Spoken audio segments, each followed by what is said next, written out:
오늘 본문은 우리가 너무 잘 아는 본문입니다. 그렇죠? 여러분들이 새해 시작하면 창세기 12장 정도는 몇 번은 읽었을 거라고 생각이 들어요. 아브라함이 본토 친척 아비의 집을 떠나서 이제 하나님이 보여주실 땅 가나안 땅으로 가는 장면인데요. 이 본문을 보면은 우리는 사실 좀 기가 죽습니다. 아브라함처럼 반응할 만한 어떤 이렇게 사람이 못 되기 때문이죠. 그는 정말로 믿음의 조상이라고 말할 만큼 씨앗부터 다른 존재로 느껴집니다. 그러다 보니까 이 아브라함의 이야기를 읽을 때마다 우리는 그가 보이는 어떤 믿음의 행동들이 결국 하나님의 선택을 이끌을 수밖에 없는 행동이었겠구나라는 생각을 하게 된다는 거죠. 아브라함이 이런 행동을 하는 걸 보니까 하나님께서 선택하셨구나. 아브라함이 이렇게 반응하니까 하나님이 선택하셨구나라고 생각한다는 거예요. 그런데 아브라함의 이야기를 주의 깊게 본 분들은 아시겠지만 12장부터 시작되는 이 이야기는 아브라함이 하나님께 보인 믿음의 역사가 아니라 하나님께서 아브라함을 믿음의 사람으로 만들어 가시는 하나님의 역사라는 거예요. 이 관점을 가지고 성경을 볼 필요가 있습니다. 이 관점을 가지고서 우리가 아브라함의 이야기를 조금만 더 깊이 살펴보면 하나님이 아브라함을 왜 부르셨는지 이제 알겠다라는 그 결론이 내려집니다. 또 아브라함에게 어떻게 믿음을 주시고 그를 이끌어 주셨는지를 볼 수 있다라는 거예요. 더 나아가서는 아브라함을 믿음의 조상이 되게 하시는 그 하나님의 역사를 바라볼 때에 우리와 함께 하시는 하나님께서 우리도 아브라함처럼 믿음을 만들어 가시고 믿음의 대를 이어갈 수 있도록 이끌어가고 계시겠구나라는 그 소망함이 생기게 됩니다. 지금 제가 이 본문에서는 분명히 아브람이라고 얘기했는데 자꾸 지금 말을 아브라함이라고 하죠. 네, 놀라운 비밀을 또 말씀드리면 하나님께서 후에 아브람이라는 이 인물을 아브라함이라는 인물로 바꾸십니다. 모르셨다면 참고하시고 성경을 꼭 읽어보셨으면 좋겠고, 서로 다른 인물이 아니니까 오해를 줄이기 위해서 아브라함이라는 말로 계속 이야기하겠습니다. 먼저 하나님께서 이 아브라함을 부르시기 전에 이 상황을 좀 이해해 볼 필요가 있는데요. 하나님이 인간을 자신의 형상으로 만드셨죠. 그리고 당신을 대신하여 생육하고 번성하고 땅에 충만하라, 이렇게 땅의 충만함으로 땅을 정복하고 다스리라는 대리 통치자로서 하나님은 인간을 만드셨습니다. 그리고 보시기에 심히 좋은 상태, 그 얘기 기억나세요? 베리 굿이라는 상태로 하나님은 만드셨고, 그는 동물의 이름을 지어가면서 기쁨으로 하나님을 예배하는 삶, 안식하는 삶을 살았죠. 모든 것이 가했지만 한 가지 하나님이 명령하시고 말씀하신 게 있었는데, 선악을 알게 하는 나무의 열매는 먹지 말라고 하셨습니다. 그런데 아담과 하와는 그 열매를 따먹었고 결국 자신이 선과 악을 결정하는 존재로 곧 하나님처럼 되고자 했습니다. 결국 안식을 누리던 에덴에서 쫓겨나게 되었죠. 그로부터 인간은 영원한 생명 안에서 하나님과 사귐을 누리는 존재에서 이제는 죽음을 피할 수 없고 하나님과 단절된 존재로 살아가게 됩니다. 그러니까 아담부터 시작된 죄가 모든 사람에게 이게 전가가 되기 시작하고, 그래서 서로를 미워하고 시기하고 질투하고 살인하는 일까지 벌어지게 됩니다. 그리고 하나님께 따지고 자신의 죄를 합리화시키고, 그러한 이 계속해서 타락하는 것을 창세기 4장, 5장 갈수록 계속 볼 수 있는 거죠. 모든 사람이 생각하기에 사람의 마음의 생각이 다 악한 뿐임을 하나님은 아시고 결국 홍수로 하나님은 심판하셨습니다. 그런데 홍수 이후에도 분명히 하나님께서 뭐라고 말씀하셨어요? 무지개를 주시면서 내가 다시는 비로소 너희들을 멸하지 않겠다라고 말씀하셨는데 그 말씀을 그들이 믿지 못하죠. 그래서 어떻게 합니까? 그 말씀을 믿지 못하기 때문에 스스로 보호할 수 있는 성탑을 쌓기 시작합니다. 그게 바로 창세기 11장에 나오는 바벨탑이었습니다.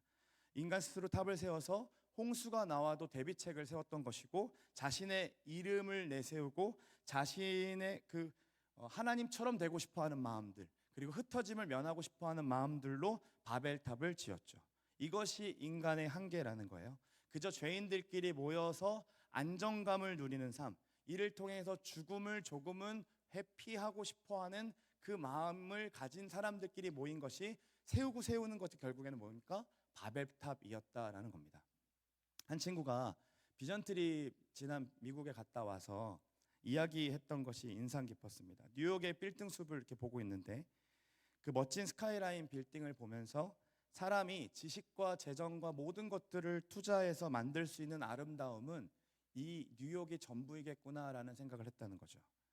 그러니까 세상은 이렇게 저마다 자신들의 바벨탑을 쌓으며 살아갑니다. 문제는 세상 사람들만이 그런 게 아니라 믿는 우리들도 그 탑을 세우지 못할까 봐 두려워하면서 너도 나도 탑을 쌓기 위해 애쓰며 살아간다는 거죠.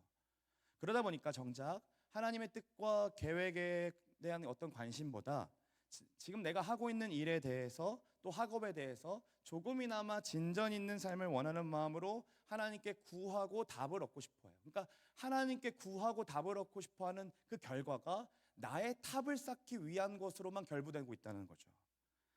근데 마을 모임 안에서도 그렇지 않습니까? 거기서도 우리는 안정감을 누리기 위해 바벨탑을 쌓는 죄인들처럼 어떤 것이 하나님의 뜻일까? 어떻게 하면 우리가 하나님 나라를 영위하며 살아갈 수 있을까? 이런 것들을 고민하기보다 그저 서로 조금 친해졌다. 우리 마을의 결이 좀 비슷하구나. 그래서 좀 괜찮네 하는 그 안정감에 그냥 그 정도에 만족하면서 마을 모임을 진행할 때가 있다는 거예요. 훈련도 마을도 그저 이 주일에 시간을 보내는 데에 잠깐 모이는 모임일 뿐이고 우리의 일상에는 서로가 어떠한 영향력도 주고 싶어 하지 않고 그게 마치 개인의 자유를 침해하는 것처럼 느끼게 만들고 그저 우리 마을 최고라는 바벨탑들을 세우고 있는 건 아닐까요? 좀 더 찌르고 들어가 보면 여러분 오늘 마을 데이를 하는데 여러분 마을 안에 카톡방 안에서 어디 갈까? 무엇을 먹을까? 무엇을 할까는 굉장히 많이 공유가 되었을 거라고 생각해요. 그런데 그 마을 카톡방 안에 혹시 우리 안에 이 한 영혼을 위해 우리가 이 시간을 어떻게 사용할까? 우리에게 준 이 재정을 가지고 우리가 정말로 하나님 나라를 고민하고 살아내기 위해 어떻게 마을 데이를 준비해 볼까? 이런 고민을 해보신 마을이 있으십니까? 처음부터 너무 무겁죠? 목사는 다를까요? 사실 이 질문은 저로부터 시작되었습니다. 매년마다 주제를 바꾸어 가면서 여러분들에게 성경이 말하는 바를 꾸준하게 먹이려고 하고 있습니다. 제가 7년을 사역하면서 돌아보면 청년들이 머리가 긁적여지는데 교회를 계속 떠나갔어요.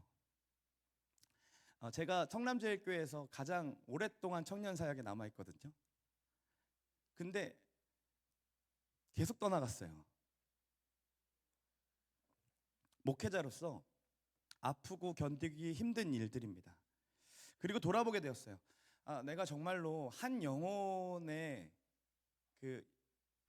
제자로 살아가는 데에 얼마나 그들의 필요에 반응을 하고 있고 얼마나 그들의 요구에 내 시간과 에너지를 사용하고 있었을까?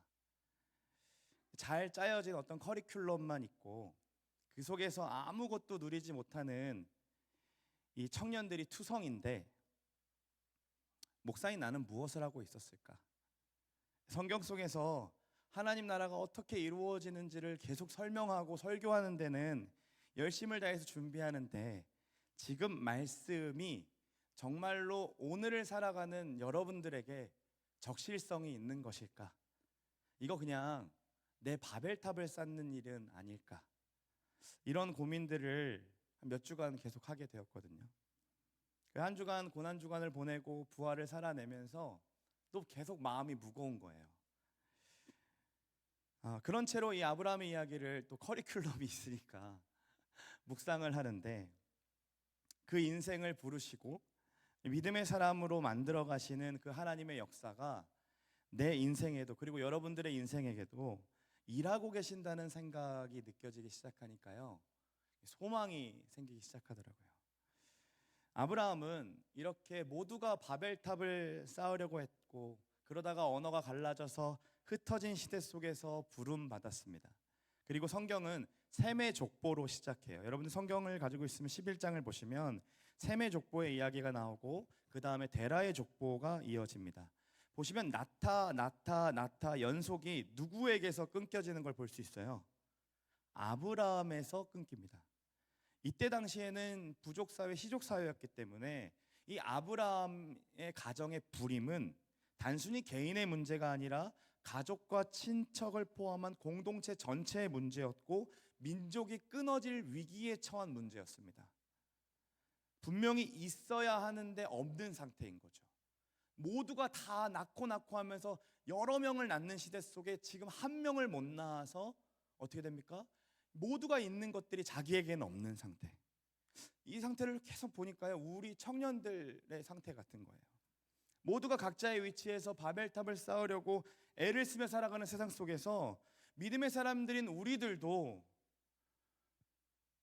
좀 이들보다 좀 더 높이 쌓을 수 있으면 얼마나 좋겠어요. 우리가 믿음으로 하나님 앞에 반응하는 것만큼 세상에서도 좀 잘 나가고 돈도 잘 벌고 취직도 잘 하고 때에 맞게 연애도 하고 때에 맞게 결혼도 하고 또 자녀도 낳으면 얼마나 좋겠어요. 그런데 믿음으로 애를 쓰고 열심히 훈련도 받고 또 교사로서 열심히 봉사도 해봤는데 정작 세상의 바벨탑과 비교했을 때 내 아이의 바벨탑은 너무나도 초라해 보이는 거죠. 엄마 친구 아들 딸들은 학교도 잘 들어가고 취업도 잘하고 연애도 잘하고 곧 결혼도 한다는데 내 인생은 늘 뭐가 부족해서 남들 다 있는 게 없는 것 같은 그런 상태의 인생 같아서 도대체 너 그동안 뭐 했냐라는 어떤 말을 들리진 않지만 누군가의 그냥 요즘 어떻게 살아라는 말이 마치 우리를 정죄하는 것처럼 느껴지고 그러다 보니까 사람들도 만나고 싶어 하지 않고 뭐 했나 그렇게 해서 다시 또 돌아보면 나 교회 생활 진짜 열심히 했고 훈련 받을 것들 다 받아봤고 그리고 또 교사도 또 해보고 열심히 리더도 해보고 다 모든 것들을 감당해 봤는데 정작 세상에 내세울 만한 탑이 없는 내 인생이 이거 너무 아브라함 같아 보이지 않는가라는 생각이 드는 거죠. 그렇다고 또 돌아보면 그래 세상의 탑 세우는 거 포기했어. 그럼 우리는 믿음으로 걸어가는 인생을 살아야 되는데 정작 믿음을 또 보면 진짜 형편없는 믿음이 우리의 현실인 거잖아요. 믿음도 안 좋고 탑도 못 쌓았어요. 더 쉽게 얘기하면 교회에서 믿음으로 인정받지도 못하고 사회에서도 능력으로 인정받지 못하는 그 상태가 바로 우리가 종종 느끼는 나의 상태 같고 아브라함의 모습 아니었을까라는 생각을 한 거죠. 그런데 그때에 하나님이 아브라함을 부르십니다. 이게 무엇을 의미해요? 하나님의 부르심과 약속이 아브라함의 결핍과 한계에 딱 맞물려 있다라는 거예요. 분명히 아브라함에게 있어야 할 것이 없었지만 하나님 한 분이 그의 삶에 개입하기 시작하실 때에 그 인생이 어떻게 바뀌어 가는지 하나님은 아브라함의 인생을 통해 보여주고 싶으셨다라는 거죠. 아무것도 소망할 수 없는 그 불임의 상태에서 후손을 약속하시는 하나님. 지금 대가 끊겨지고 나는 아무것도 탑을 세울 수가 없어가지고 내 인생 그냥 끝났다라고 생각하는 이 상태에서 내 이름을 창대하게 하시겠다라고 약속하시는 그 하나님의 약속이 이거 뻥카 아니야? 이거 너무 심하신 거 아니야? 라는 생각이 들 정도이지만 우리가 잠잠히 아브라함의 인생을 읽다 보면 진짜 가능하게 하시고 가능하게 하시는 것을 보게 된다는 거예요. 왜요? 약속을 하시는 분이 바로 우리 하나님이시기 때문입니다. 사랑하는 여러분, 비록 내 자신의 인생이 세상에 어떤 사람이 봐도 떳떳할 만한 것이 없어 보일지라도 또 우연히 동창을 만났는데 내가 무언가 번번하게 이렇게 떳떳하게 뭐 하고 있어라고 얘기하지 못하는 상태에 있을지라도 여러분 기억하십시오. 하나님이 여러분들을 선택하셨고 여러분과 함께 하시기 때문에 여러분의 인생은 다 있고 나만 없는 그 인생도 아니고요. 꼭 있어야 할 것이 없는 상태가 아니라 모든 게 다 없어도 진짜 중요한 한 가지를 얻은 그 복된 삶임을 여러분 기억하시기를 간절히 소망합니다. 그 복된 삶이 뭡니까? 신실하신 하나님이 여러분과 동행하신다는 사실입니다. 하나님께서는 아브라함을 부르실 때 이렇게 명령하십니다. 같이 12장 1절 말씀을 읽어볼까요? 함께 있습니다. 여호와께서 아브라함에게 이르시되 너는 너의 고향과 친척과 아버지의 집을 떠나 내가 내게 보여줄 땅으로 가라. 여러분, 이 구절을 유심히 바라보시면 하나님의 명령이 명확합니다. 떠나라, 가라 라고 하시죠. 이 떠난다는 것은 내가 어디로부터 존재했는지를 알아야 가능합니다. 그렇죠? 그리고 가는 것은 지금 있는 것보다 더 나은 세계가 있다라는 것을 믿는 태도, 신뢰하는 태도에서 반응하는 행동이죠. 그러니까 하나님께서 어디로부터 떠나고 가라고 명령하셨습니까? 그의 존재의 근원이 되었던 고향과 친척과 아버지의 집입니다. 보세요. 큰 공동체에서 고향, 그리고 어떻게 해요? 중간 공동체인 친척, 그리고 아버지의 집. 아주 작은 공동체로 하나 지금 구체적으로 명령하고 계세요. 자신의 안정과 공급이 보장된 모든 삶의 기원들, 생존의 근거를 내려놓고 떠나라고 말씀하시는 거죠. 엄청 구체적이죠. 아브라함의 본토가 어디입니까? 갈대아 우르예요. 여기는 굉장히 비옥한 땅입니다. 그는 그곳에서 편안한 삶을 유지할 수 있는, 거부로 살 수 있는 자격이 있었어요. 그렇죠? 위험과 손실에 대한 부담 없어요. 이미 남겨주신 재산들이 있었기 때문에 이미 부담 없이 보장된 삶이 펼쳐져 있는 거죠. 그런 안전지대를 영위할 수 있는 삶이었는데 하나님께서는 그 자리를 떠나라고 말씀하시는 거예요. 그런데 유심히 보니까요, 여러분 느껴지는 게 없습니까? 다시 한 번 더 말씀을 띄워주시면 이 떠나라는 명령은 엄청 구체적인데요, 가라는 곳은 어디였어요? 보여줄 땅이에요. 그러니까 이 어디서 떠나라고 말씀하시는 거는 굉장히 구체적이었잖아요. 너희 본토, 친척, 아버지의 집. 그런데 가라고 명령하시는 것은 뭐였습니까? 보여줄 땅이에요. 보여진 땅도 아니고요, 보여준 땅도 아니에요. 우리에게 뭐 관상이나 꿈으로 어디 땅, 어디 비옥한 거를 보여준 게 아니라 보여줄 땅으로 가라는 거죠. 여러분, 우리의 삶을 보면요, 대부분 보여지고 익숙하고 보장된 것에 따라 반응합니다. 절대로 무모하게 도전하는 거 너무나도 어렵습니다. 하나님께서 보여주시는 그 땅은 이 하란까지 올라가서 이 갈대아 우르에서 쭉 따라서 하란까지 올라가서 유브라데 강을 건너서 다시 가나안 땅으로 내려가는 땅이었어요. 그런데 이 고대 사회에서 강과 바다를 건너는 것은 이 곧 다른 세계로 들어가는 것이라고 생각했거든요. 그러니까 아버지 데라를 모시고 하란까지 올라가는 데까지는 왔는데 아브라함이 거기서 주저하기 시작합니다. 성경이 말하지 않기 때문에 알 수는 없지만 데라가 죽을 때에 아브라함이 이제 하나님의 약속을 다시 기억하고 하란에서 다시 가나안 땅으로 가는 것을 생각하는 것 본다면 어쩌면 데라가 나는 늙어서 강을 건너고 싶지 않아, 여기서 그냥 머물고 싶어라고 하면서 아브라함을 말렸거나, 아니면 아브라함이 자기도 머물고 싶어하는 마음들이 있었지 않았을까라는 생각을 해보는 거예요. 아직 부르심에 응답하여 보여줄 땅으로 선뜻 나가는 것이 어렵다는 거죠. 그러니까 갈대아 우르에서 하란까지는요, 어느 거냐면 부산에서 서울까지, 아니요, 부산에서 뭐라 그래요? 신의주까지. 우리나라 이제 북한까지 우리나라로 치니까 우리나라 지도에서 신의주까지인 겁니다. 경계를 아직 넘어서기 전이라는 거예요. 넘어서야 중국 땅에 들어갈 수 있잖아요. 그러니까 지금 하란에서 계속 머물고 있으면서 계속 조마조마하고 계속 두려워하고 있었던 상태를 보여주고 있는 거죠. 이 모습도 여러분 우리 모습 같지 않습니까? 믿음을 가진 우리들은 분명 강을 건넌 사람들인 거거든요.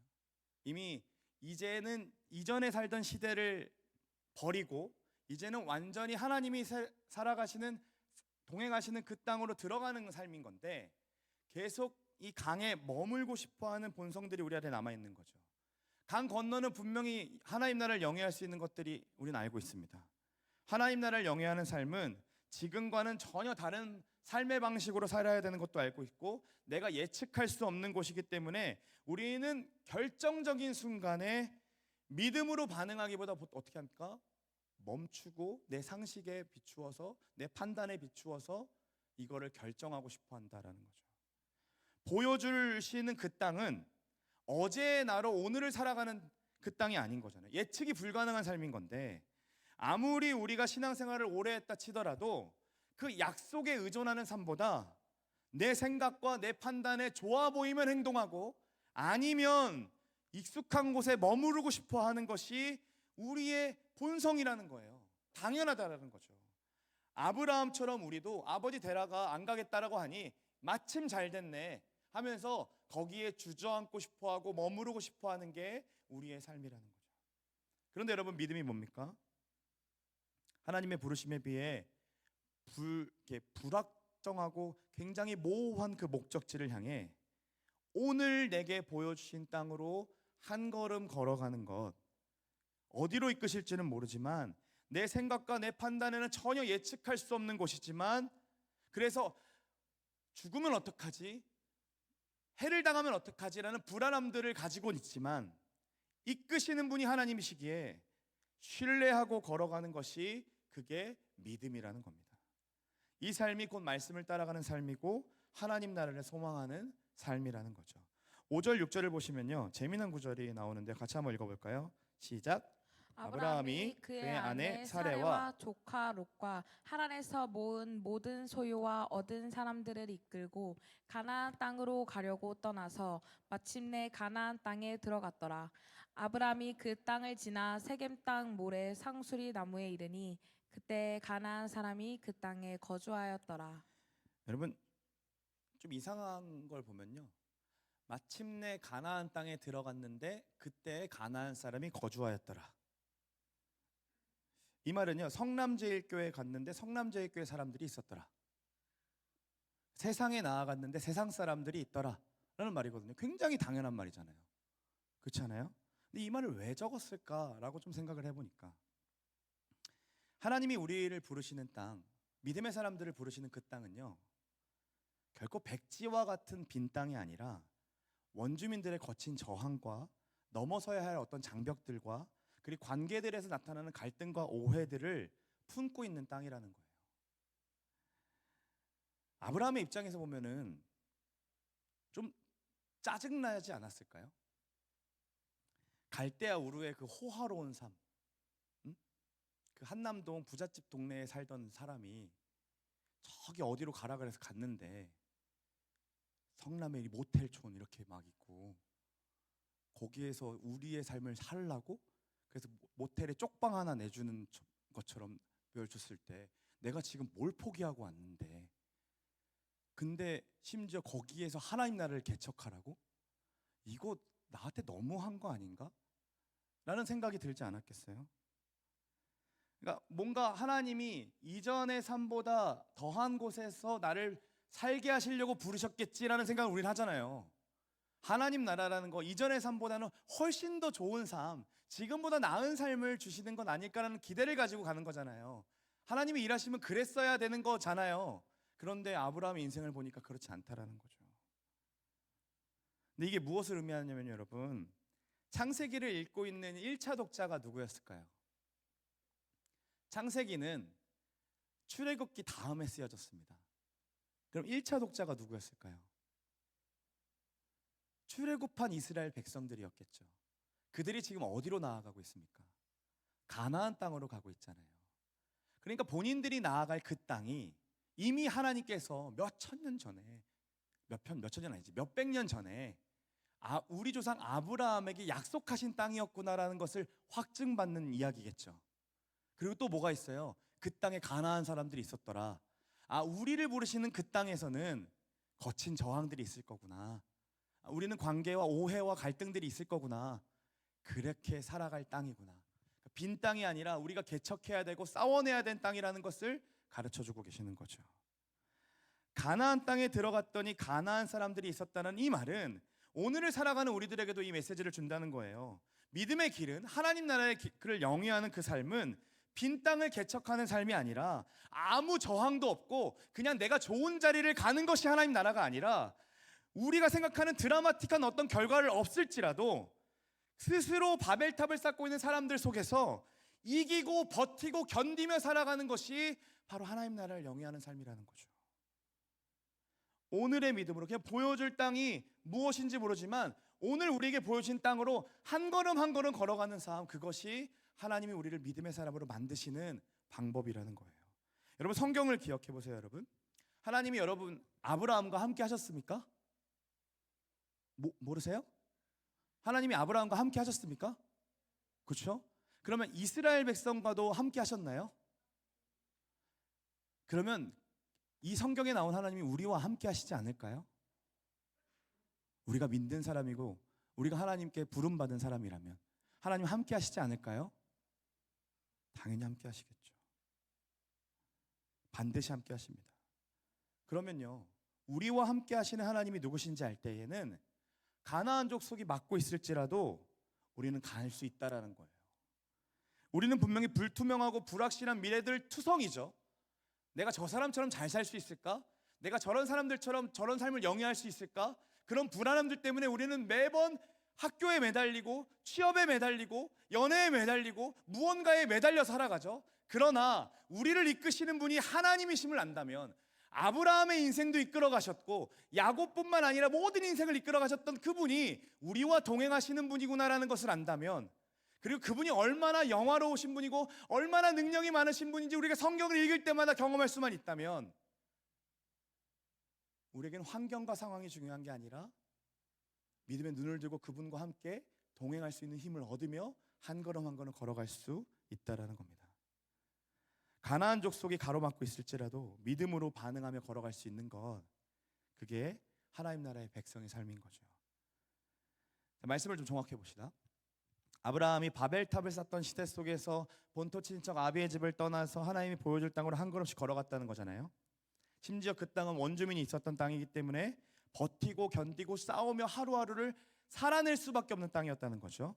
그러면 이 말을 딱 들었을 때 지금 여러분들 마음속에 그런 마음이 있을 것 같은데 막 따지고 싶어요. 도대체 언제까지 버텨요? 그 버티고 견디는 힘은 도대체 어디서 얻는 겁니까? 오늘 본문에 있어요. 세겜 땅 모래 상수리 나무라는 말 있죠. 세겜 땅 모래 상수리 나무. 여러분 세겜은 목과 어깨를 뜻하는 말입니다. 그러니까 이것은 목과 어깨를 뜻하는 것은 의미가 무엇이냐면 힘과 능력을 상징해요. 그리고 모래, 그러니까 세겜 땅 모래라는 지역, 모래는 교훈을 의미합니다. 교훈. 즉 아브라함이 믿음으로 견디고 버티는 그 힘은 자신의 힘으로 버티는 것이 아니라 하나님의 힘과 능력 아래에 머무는 삶으로 가능하다는 거예요. 자신의 힘으로 의지로 버티는 것이 믿음이 아니라 하나님의 교훈 아래, 하나님의 말씀 아래 거하는 그 삶이 버티고 견디는 힘을 제공할 수 있다라는 거죠.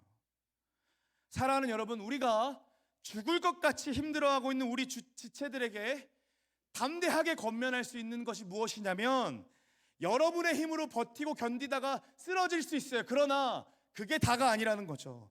여러분 하나님의 능력과 힘 아래 머물기 시작한다면 그분의 일하심과 그분의 인도하심을 맛볼 수 있습니다.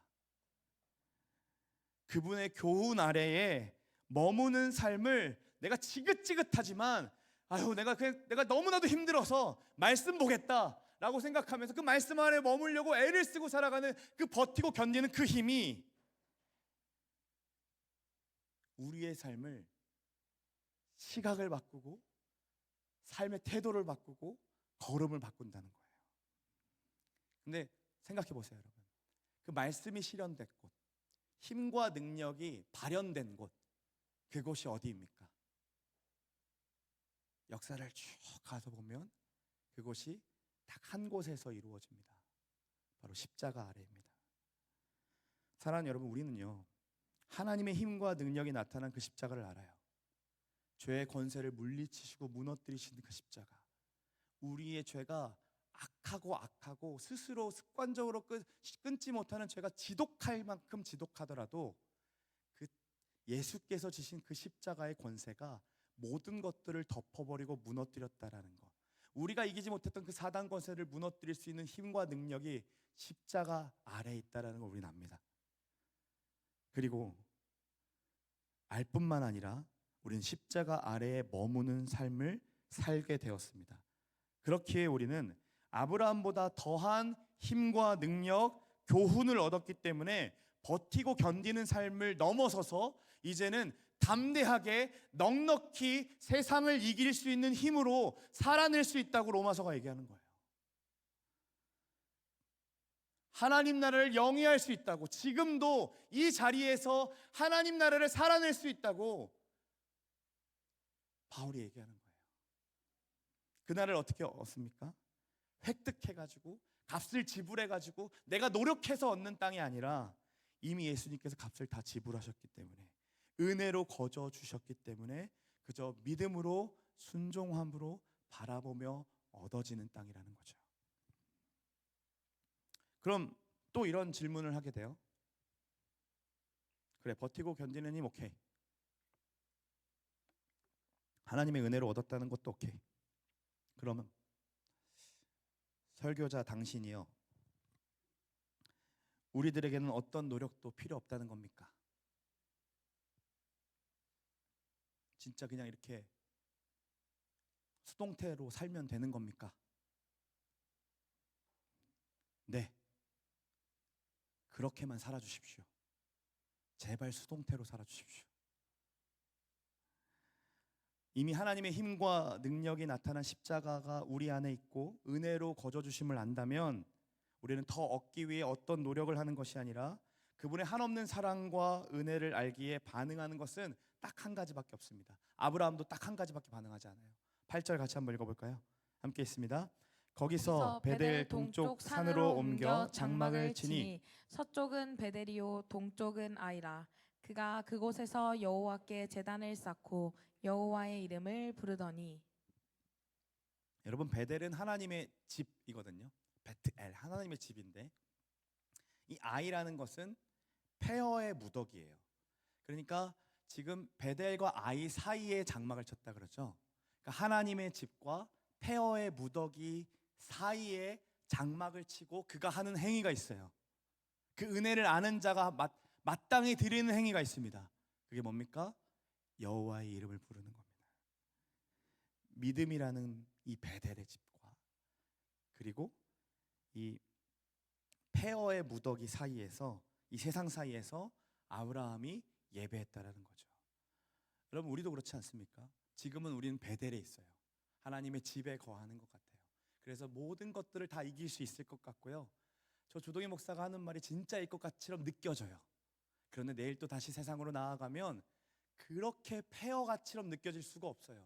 우리의 어저께 있었던 그 믿음은 온데간데 없고, 어저께 그렇게 강력하게 의지했던 하나님의 능력은 아무짝에도 쓸모없는 것처럼 내 삶이 폐허의 무더기처럼 보이는 순간들이 있다라는 거죠. 하나님 나라요? 그거 꿈꿀 여력이 없어요. 그저 그러다 보니까 또 다시 믿음의 삶으로 돌아오면 폐허에 살았던 내 삶이 느껴지니까 내 믿음이 너무나도 초라해 보이고 잘못 살아온 것 같은 생각이 드는 거죠. 그때 여러분 기억하십시오.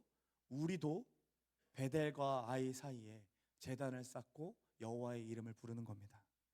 내 현실이 너무 초라해 보이고 뭐 하나 가능성이 없는 삶이라고 할지라도 하나님의 이름을 부르며 한 걸음씩 걸어가는 것이 믿는 자들의 삶의 방식이라는 거예요. 정말로 사랑하는 믿음의 동역자 여러분, 다시 한 번 더 하나님의 말씀에 힘입어서 여러분들에게 권면합니다. 우리 중에 가족과 나의 질병으로 고통받는 지체들 있죠. 오늘 여러분 아브라함처럼 지금 믿음으로 한 걸음 한 걸음 걸어서 베델과 아이 사이에서 예배하고 계십니다. 정말 잘했어요. 정말 잘하셨어요. 더디더라도 우리가 이렇게 기적적인 어떤 변화가 일어나는 건 아니더라도, 굉장히 더디더라도 이렇게 서로 응원하면서 하루하루 한 보 한 보씩 걸어갈 수 있는 공동체이기를 소망합니다. 우리 그 마음 가지고 서로에게 좀 축복합시다. 잘 왔어. 진짜 잘 왔어. 살아내줘서 고마워.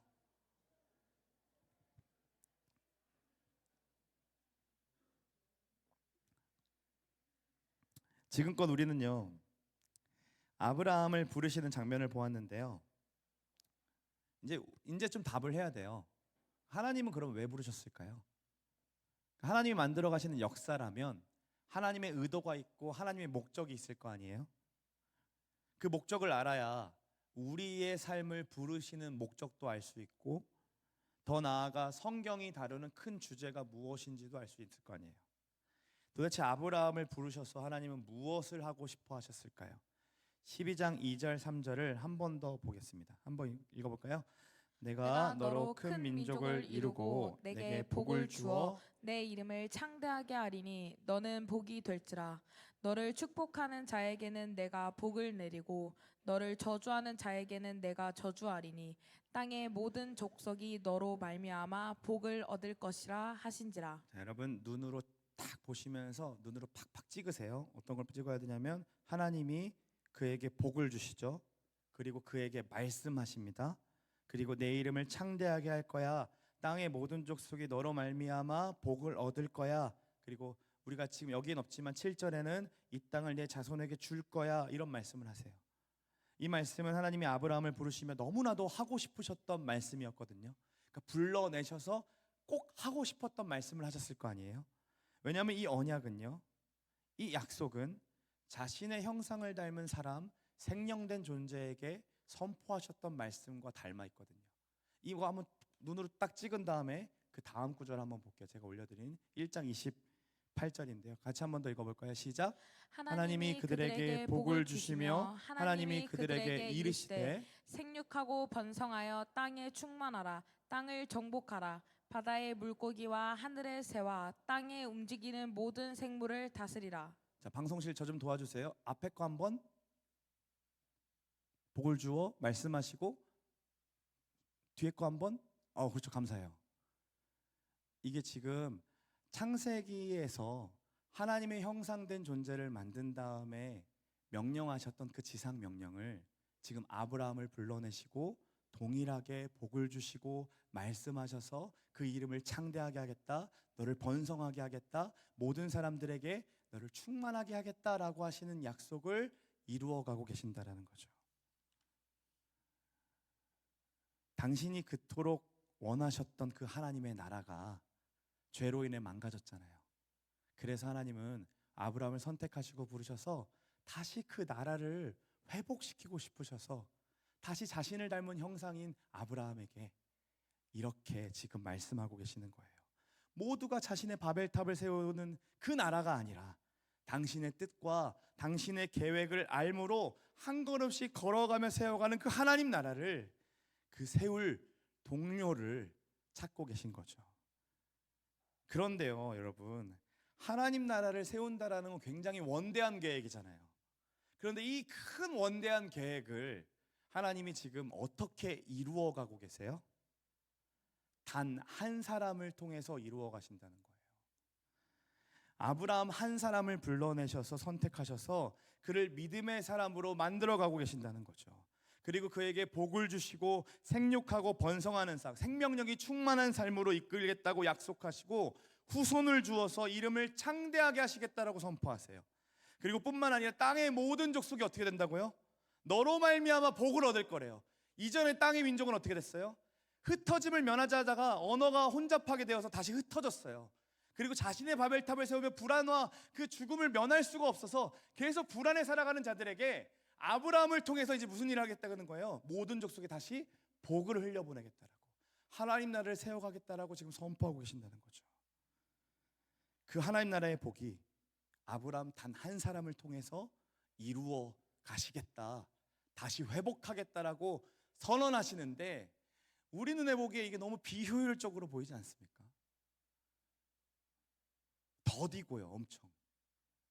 한 사람 키워서 언제 공동체를 키워내고, 언제 한 교회를 키워내고, 언제 한 지역을 밀고, 언제 한 나라를 만들겠어요? 한 사람 하나. 그게 무슨, 이런 생각 안 들어요? 나 한 사람이 쓴다고 뭐가 그렇게 달라질까?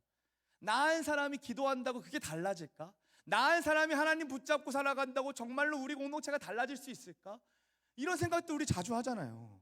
이거 너무 비생산적인 거잖아요. 비효율적인 거예요. 그런데 하나님은요, 더디고 미련하신 방법을 택하세요. 하나님은요, 심지어 한 사람을 택하시고 그냥 두시는 게 아니라요, 철저하게 그 전능하신 하나님이 그와 함께 하세요. 그리고 그의 믿음의 반응을 보일 때까지, 당신의 통치와 뜻을 나타내실까지 참고 기다리시고 함께 하세요. 아브라함 인생을 한번 보세요. 때마다 나타나셔서 때마다 가르치시고 때마다 말씀하세요. 아브라함이 애굽에 갔어요. 가나안에서 버텨야 되는데 버티고 견딜 믿음이 없기 때문에 애굽에 갔어요. 어떻게 됐어요? 사라를 아내라고 말을 못하는 거죠. 그래서 뺏겨요. 그러는데 거기서 재산을 다 받은 것과 아내까지 돌려서 다시 거부가 돼서 돌아오게 만들어요. 하나님이 그렇게 하신다니까요. 근데 돌아온 그 땅은요, 가나안 땅은 가뭄이 들었던 땅이었어요. 그러니까 가뭄이 든 땅과 소돔과 고모라 이 비옥한 땅이 있는데, 이 조카 롯 이놈의 자식이 삼촌을 우대하지도 않아요. 너가 먼저 선택할 거면 선택해. 네가 좌하면 내가 우하고 네가 우하면 내가 좌할게. 이러한 넉넉함이 어떻게 나타났어요? 아브라함에게는 지금 경험한 게 있거든요. 애굽에서도 하나님이 나를 인도하신다. 그러니까 이 땅에서도 인도하실 거라는 사실을 경험하기 시작한 거예요. 그러니까 이 고백을 하는 거죠. 너가 좌해, 내가 우할게. 네가 우해, 내가 좌할게. 근데 이 소돔과 고모라를 낼름 먹네요, 이 놈이. 그러니까 스스로 고민되고 걱정될 거 아니에요. 하나님 어떡하죠? 이 땅은 지금 가나안 땅이고 지금 흉년이 찾아온 땅인데, 그때 하나님이 아브라함에게 나타나서 뭐라고 말씀하시는 보세요. 아브라함아, 걱정하지 마. 이 모든 땅들을 다 너에게 줄게. 하나님이 땅을 약속하세요. 그러고 나서 소돔과 고모라가 결국에는 다른 강대국에게 막 막 덤비다가 그 조카 롯이 잡혀가잖아요. 근데 아브라함이 318명을 데리고 가가지고 부시고 그 미국과 중국과 이런 강대국이 모인 애들을 부셔뜨리고 돌아온단 말이죠. 그러면 강대국의 타깃이 지금 이제 아브라함이라는 그 신흥 세력이 딱 주도된 거예요. 그럼 얼마나 그가 두려웠겠어요, 그렇죠? 얼마나 그가 한시도 이걸 못 잠을 잘 수가 없었겠죠. 그때 하나님 뭐라고 말씀하신 줄 아세요? 아브라함아, 내가 너의 방패야. 그러니까 하나님의 일하심이요, 너무 섬세하고요, 아브라함이 어떻게 쫄고 있는지를 다 아세요. 다 알고 찾아가셔서 말씀하세요. 왜요? 그 전능하신 하나님이 무슨 할 일이 있다고. 그렇게 믿음으로 애를 써주고 그렇게 해줬으면 반응할 정도로 나와야 되는, 인풋이 있으면 아웃풋이 있어야 되는데 하나도 안 나오는 백성들 뭐가 이쁘다고요. 그런데 하나님은 그런 눈으로 바라보지 않으세요. 인풋과 아웃풋으로 바라보지 않으세요. 내립다 그냥 인풋이에요. 계속 부으세요. 그리고 아브라함의 인생을 믿음의 사람으로 이끌어가세요.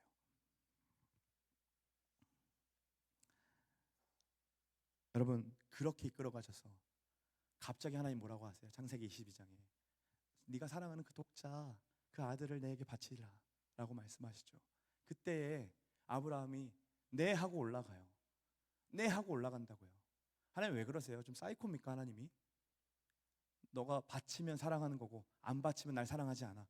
이거 사이코 아니잖아요. 하나님 그런 분 아니라는 거예요. 뭘 원하시는 거예요? 믿음이 뭡니까? 라고 했을 때 당신의 마음을 이해하는 거, 내 아들을 너희들을 위해 바치는 그 마음을 이해하는 걸 네가 좀 나를 알아줬으면 좋겠다. 나의 동료고 나의 친구인 내가, 네 아브라함이 내 마음을 좀 알아주는 것이 바로 믿음이라는 거죠. 그래서 하나님께서 그렇게 하셨을 때 이삭을 살리시잖아요.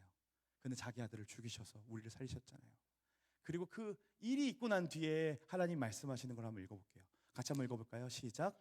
이르시되 여호와께서 이르시기를 내가 나를 가리켜 맹세하노니 내가 이같이 행하여 내 아들 내 독자도 아끼지 아니하였은즉 내가 내게 큰 복을 주고 내 씨가 크게 번성하여 하늘의 별과 같고 바닷가의 모래와 같게 하리니 내 씨가 그 대적의 성문을 차지하리라. 여러분, 내가 이같이 행하여 뭘 했습니까? 독자 이삭을 죽이려고 했던 그 행위. 누구를 사랑함으로? 하나님을 사랑함으로 했던 그 행위. 그 사랑의 행위가 있었다는 거죠. 근데 그 사랑의 행위 가운데 갑자기 우리가 알지 못하는 말들, 그냥 쉽게 넘어가는 이야기가 있는데요. 내 씨가 그 대적의 성문을 차지하리라라고 얘기해요. 이것은 너의 후손이 반드시 성문을 차지하리라. 승리하리라는 약속이거든요. 근데 이 약속도 누구에게 하신 약속이에요? 죄 지어가지고 벌벌 떨고 있는 아담과 하와에게 뱀을 저주하실 때 하셨던 약속이에요. 창세기 3장 15절. 뭐라고 하셨습니까? 여자의 후손이 뱀의 후손의 머리를 상하게 하실 거라는 약속을 지금 아브라함의 사랑의 행위를 통하여서 예수 그리스도의 씨 그를 보내주셔서 그 대적의 성문을 차지하겠다라는 약속을 지금 보여주시는 거죠. 하나님 나라가 한 인생 한 사람을 택하셔서 이끌어 가시는 하나님의 인생을 통하여 하나님 나라를 이렇게 세워가신다는 거죠. 하나님 마음을 알아가게 하시고 예수님이 어떠한 사랑을 보여주셨는지 그리고 사단 권세를 무너뜨리는 그 승리의 삶을 경험하게 하신다라는 겁니다. 여러분, 하나님의 나라는요 이렇게 우리를 복되게 하사 우리와 동행하시고 우리의 삶의 영역에서 우리를 떠나지 아니하시기에 누릴 수밖에 없는 삶입니다. 예수님의 마음과 예수님의 뜻이 우리 삶 가운데 펼쳐지도록 우리 하나님께서 성령 하나님께서 우리와 떠나지 아니하시고 동행하세요. 여전히요. 지금도요. 앞에서 제가 이야기한 것처럼 제가 청년 사역을 오랫동안 해오면서 사역에 대한 노하우는 생긴 것 같아요. 여러분들을 만나면서. 근데 정작 여러분 한 사람에게 얼마나 많은 관심과 애정을 쏟았을까 이렇게 생각을 좀 해보니까요 너무 부끄럽더라고요.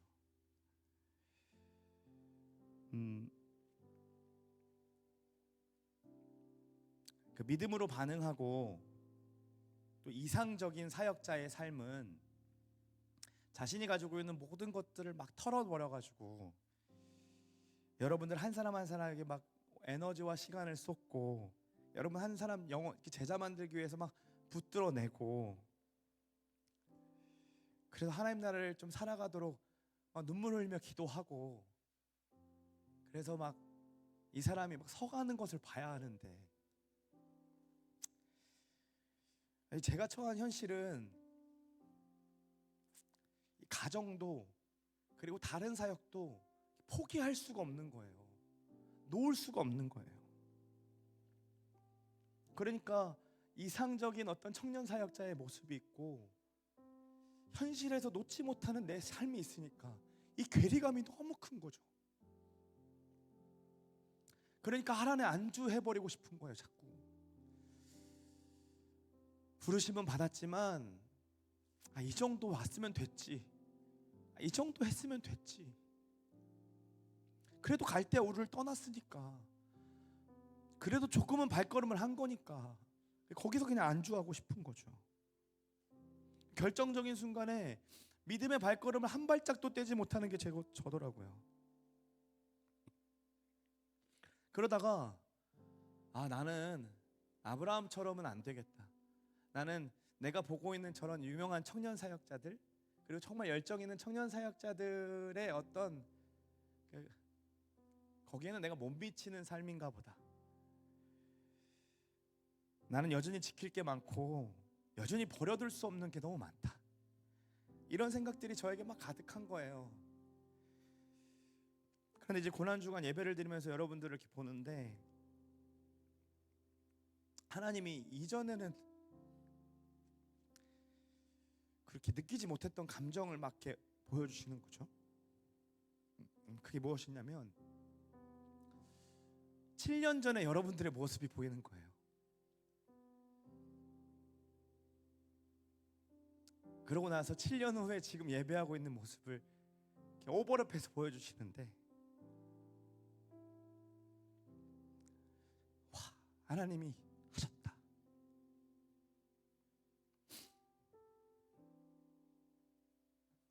우리 공동체에게 하나님이 하셨구나.